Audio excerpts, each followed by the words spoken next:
Thank you, Phil. Thank you, Museum. This is fantastic that we can come talk like this. I live right by Ventura High School. We were evacuated and couldn't get back. Didn't know what was happening. The next morning we came back, our house was still standing, though the landscaping around it was all burned. It turned out, and you may have heard about this, that Good Samaritans came into the neighborhoods and put out fires with people's garden hoses. That person has chosen to remain anonymous, and I can't thank her enough. My concern about all this is that this is a radical shift of consciousness about our relationship to nature. This is not about restoration or preservation so much as it is about adaptation. Nature adapts. Species are moving north. Plants, birds do not want to be in this environment anymore for reasons that are obvious. I'm still concerned about the issue of why we don't see ourselves in this story. We're the cause of it. It's not hard to indict us, but we have to remember that. This is called Climate Disturbed Landscape. And like Russell's poem, it begins with a reflection on how the land now looks after a fire. In land all scorched and burnt, new steepness and ruggedness appear. Outcrops, scarps, ridges pop out and exaggerate dimensions, accent relief.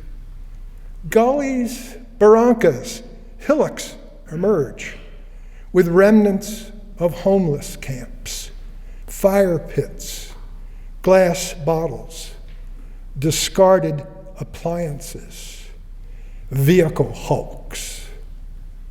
This is our land, under lost covers of green. We won't call it landscape easily now, something framed consoling a refuge. We gaze and gaze at it with our rainy dreams, but drizzle drops bring us spring too short, wet air arching north. A hovering presence haunts the scene, seeming absent, invisible, until we discover the maze of pipes skewering hill and dale, surging with oil and gas. Raw materials of our climate-changing arts stare us in the face. Wellheads, pumpers, valve stations, we all use them. The land obliging us for hundreds of years, rewarded with this flaming ground. Can we shoot our being into earth and sky as poet Shelley could, fierce romantic, spiritually roused by its soulful charge? These poets discovered the glowing glories of nature under the shroud of 18th century gloom. Every glance we shoot at the hills has a phantom in it, our mindless bent on wrecking the place. Can we revise our grasp of it, make real art about it? No longer female nor exploited mother, perhaps even love it, nude, damaged, fiercely beautiful, or go on draping ourselves with hyped banners of its former glory. Thank you.